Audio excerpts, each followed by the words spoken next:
बिस्मिल्लाहिर्रहमानिर्रहीम। मेरे प्यारे मुसलमान भाइयों, अड़ी मैं तस्वीरें लाइया ने अपने सज्जे खब्बे दो बंदियां दियां।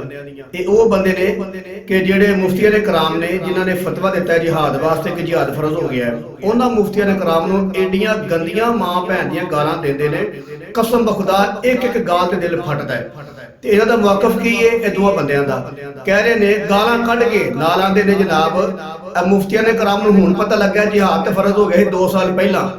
मैं कहना वा इन्हां दोवां भाइयों नूं कहना चाहना वा, अगर जे जिहाद 2 साल पहला फर्ज हो गया सी ते तुहानूं पता सी, तुसां उदों ऐलान क्यों ना कीता? और इस तो पहली बात है कि तुसी खुद फिर जिहाद वास्ते क्यों ना निकले? चलो मुफ्तियां ने कराम नूं पता नहीं लगा, अल्लाह माफ फरमाए, उन्होंने समझ नहीं लगी, बफरज महाल है एक सेकंड वास्ते मान लीए उन्हां कोलों गफलत होई है, उन्हें ऐलान नहीं किया 2 साल पहला। तुहानूं तो पता लग गया है ना 2 साल पहला कि जिहाद फर्ज हो गया है, ते तुसी फिर जिहाद वास्ते क्यों ना निकले? तुसी 2 साल तो इत्थे रह के अपनी जिंदगी बर्बाद क्यों पे करदे हो?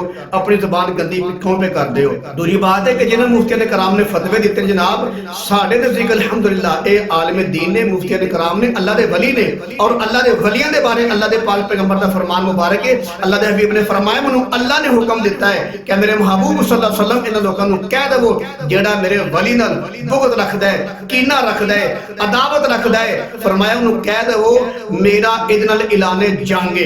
ते की ख्याल है?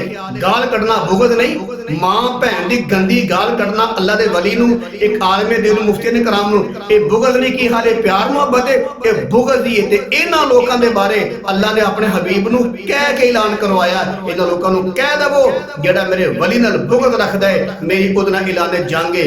ते जिहदे बारे अल्लाह खुद तैयार हो गया जंग करन वास्ते, ओहदा बेड़ा गर्क होना कि नहीं होना? होना ना। इन्हां लोकां दा बेड़ा गर्क अनकरीब होएगा, अल्लाह दे फजल नाल होएगा इंशाअल्लाह अज़ीज़। ते आखिरी बात यह है कि इन्हां लोकां नूं मुफ्तियां ने कराम नाल इख्तलाफ है, चलो बफरदे महाल मान ही लईए, मुफ्तियां ने कराम कोलों गफलत होई है, इन्हां ने ऐलान लेट कीता है।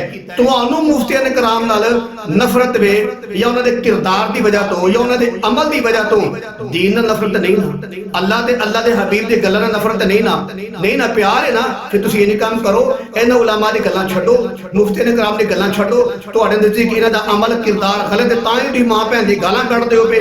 तुसीं इन्हीं काम करो कि अपना कोई बच्चा बच्ची अपनी कोई बेटी बेटा जड़ा ना वो दीन च पाओ, जो वड्डे होणगे मुफ्ती बनणगे, जो कोई फतवा देणगे ना ते फिर उन्हां नूं मां भैन दियां गंदियां गालां कढियो, फिर वेखियो ओहदी गाल तुहाडी मां या भैन दी किहड़ी जगह ते जांदी है। फिर तुहानूं एहसास होना है, ते फिर तुहाडी ओह धी बेटी दी पढ़ी लिखी होएगी ना, फिर तुहानूं समझाएगी कि जनाब तुसीं गालां कढण दे हो ओह तुहाडी मां नूं लगण दई, ओहदी गालां कढण दे हो ओह तुहाडी भैन नूं पहुंचण दई, ओहदी गालां कढण दे हो तुहाडी धी नूं पहुंचण दई। जदों तुहाडी ज़बान ते कढी होई है गालां तुहाडे घर मां भैन धी बेटी नूं पहुंचणगी ना डायरैक्ट है, फिर तकलीफ होएगी ना, फिर तुहानूं एहसास होना है कि यार असां गलत कीता है। ते लिहाजा मेरे प्यारे मुसलमान भाइयों, इन्हां लोकां कोलों बचो।